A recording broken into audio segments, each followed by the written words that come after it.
What is going on, ladies and gentlemen? It is I, Randy, with RTS Mobile Gaming. We are bringing you another tremendous Grand Gangster War video for you today. In today's video, we're talking about a few topics. We'll be attacking this bridge that you see me assaulting in front of me. We'll be talking about different strategies for attacking the bridge, whether it's contested or not. We'll be talking about how to take landmarks. We'll also be talking about the hero talent tree. Stay tuned, get excited, a lot to cover today. Like and subscribe, and if you want to join us on server 22, we're only 2 weeks old. Download the game from the link in the video description, check it out, and join us on 22 today, folks. Here we go. Coordinating for these large alliance events, such as taking these level 2, level 3 bridges, taking level 2 landmarks, and things like that, is fairly easy. The alliance R4s and leaders can post objectives, pins in game. As you can see here, I'm scrolling through the alliance marks, and this is going to tell you where you want to do something, when you want to do something, what the objective is, and the coordination is fairly straightforward and easy to do. It is not mandatory that you use a rally to take a bridge, especially if the bridge is not contested. However, what I will say is, if the bridge is contested on the other side or there's another alliance going for it, having a rally will allow you to attack that bridge with an army that's much more survivable. You can also send your sub-armies in order to join that specific rally army that's at the objective and offer some protection against enemy whales or other units that are attacking your units. As you can see, our rally is currently hitting the enemy here. Okay, we have 482,000 troops hitting it. Shout out to Ace Monster, the strongest person on our server number 22. I am far behind him, but we are doing some good work here, trying to take out this bridge. Once the rally is hitting the bridge, and let's just say you've already got a troop in the rally, you can't join that rally with another troop.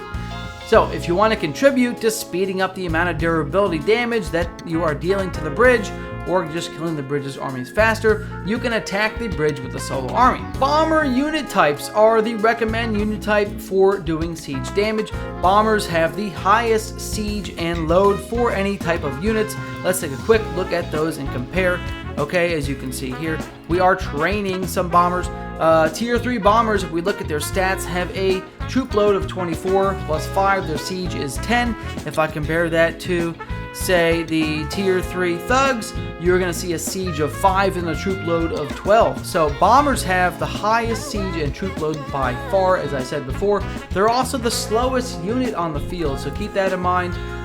But if you're just attacking objectives like that, they're really valuable. They will provide a ton of bonus siege damage per second. Alliances are super key in this game as well. You can join an alliance after you build the alliance structure upon reaching base level 6. After that point, you can join an alliance by clicking on the alliance menu. It'll give you the option to join or create the alliance. You can go ahead and join them. You can also go ahead and view different alliances and see the ones that are in the list to see which ones are open and available to join and apply. You can also collect a lot of great gifts and things like that by defeating enemy mobs in the world map, such as the mob for Prisoner Daniel or raiding police and things like that. In the special menu, this is where you can get boxes after your alliance members purchase packs in the game.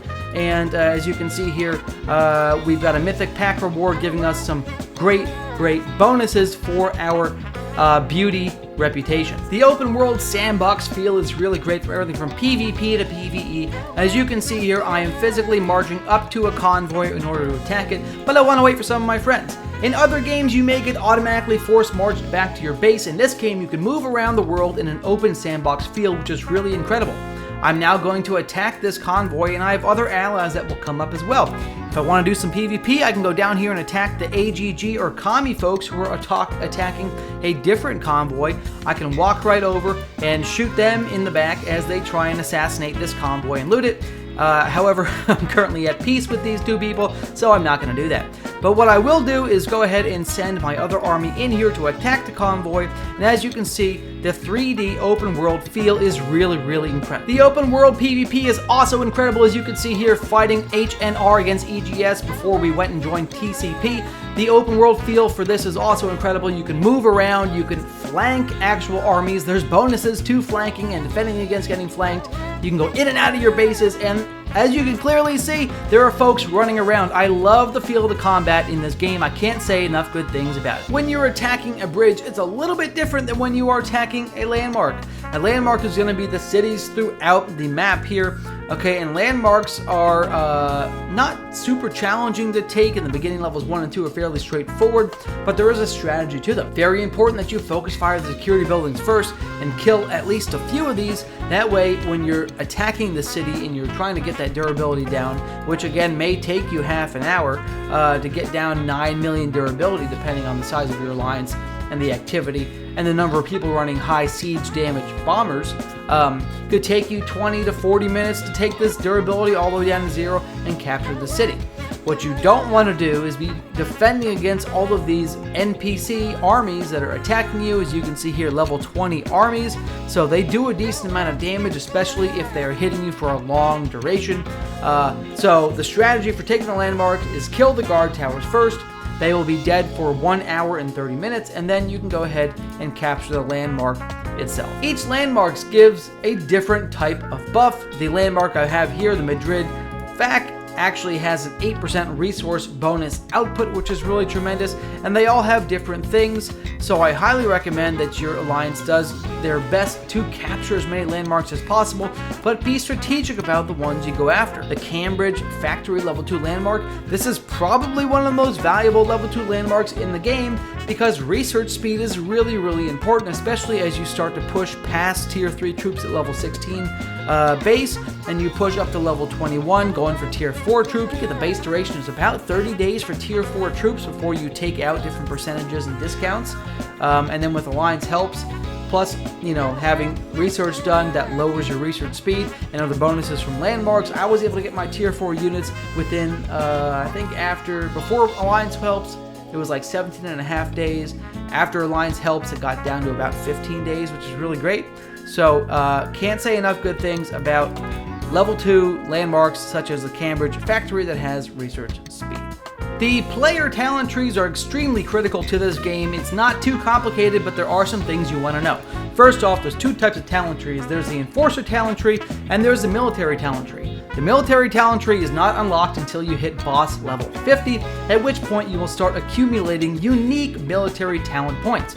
These are different from the Enforcer skill tree points, so feel free to maximize your research on the Enforcer side, and after level 50 you'll be collecting both types of points. The Enforcer is going to go ahead and give you lots of bonuses that you can use in the things like Endless Conquest, or in the Explore mode, or in the Enforcer 5-on-5 Arena mode. It is going to allow you to use these different skills such as Blast Grenade, Resistance Barrier, and you are able to get some really great bonuses for your Enforcers themselves. I highly recommend you focus on one Enforcer type or two Enforcer types unless you're a massive whale and you can have all your Enforcers. For me, I've picked Thugs. So I've picked up these abilities. I get 20% attack, I get 20% defense, and I get 20% HP to all my Enforcers, okay, by specializing in these particular talents. And then beyond that, I've gone into Thug-specific stats where I get HP, defense, and attack from my Thug Enforcers specifically. Okay, on the military side, you want to go through a similar strategy. Okay, military side is now troop-based bonuses. Force March, for example, is going to give you March speed. I highly suggest you max out the Frenzy Killing Intent, which is going to give you 40% attack bonus to all your troops. I highly suggest you max out Bulletproof Armor to give yourself 40% defense. And then I highly recommend you max out Gene Mutation, again, 40% HP. This is to all troops. From there, pick one or two specific troops in order to maximize. I am putting points into Thugs for all those same stats. So for example, I'm going to get 10% HP from this, 20% HP from this, so that's a total of 50%, 40%, can't do math, 30% HP to my Thugs. On the attack side, I have the attack skill maxed out, so I have 40% here and 40% here. If you try and give bonus stats to all of your different troops, you will be inefficient, ineffective, and perform poorly in combat until you're a much higher boss level and can actually max out the skill. Alright folks, so that's about it. We're wrapping up here. I appreciate you sticking with me for 10 minutes. If you've been here for the whole time, I want to hear it in the comments. 10 minutes, Randy. We learned a lot today. We talked about hero talents. We talked about open world, PvP, PvE, convoys, talked about landmarks, capturing bridges, alliance notifications, and all kinds of other fun things. So, if you have enjoyed today's content, please feel free to like and subscribe. Download Grand Gangster War from my link down below and comment down below as well if you think this game looks fun. Love you guys long time. Randy, out.